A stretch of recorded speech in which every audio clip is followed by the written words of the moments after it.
So, when was the last time that you licked the plate when the food was finished from your plate? Yeah? So, this is the food that you are going to repeat the same action that you will lick the plate after it's over. So, hi everyone, welcome to Flavors of Life with Kanan. I'm here to present you a very delicious dal palak recipe, very simple and delicious. And as I said, that people will start licking the plate after it's over. They're going to ask again and again.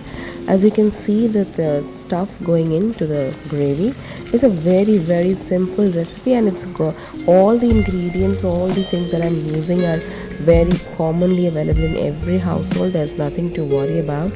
And yes, it's a high protein rich food. We have palak, we have dal, and we are going to cook in some oil. So we have fat, we have palak, so we have vitamins and minerals, micronutrients. We were going to eat it with rice, so we have carbs. So it's a wholesome food altogether.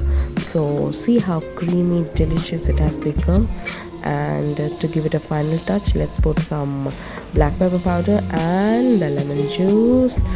Yeah, मेरे तो मुंह में पानी आ रहा है. It's so delicious कि I ate half of it without thinking others will eat. Desi ghee to add the extra punch, extra taste, extra flavor to the delicious dish. It's already, I mean, mouth watering. So do try it and tell me about your experience. And have a nice day. Bye bye. See you very soon with yet another delicious yet extremely simple recipe at home. Bye bye. Thank you.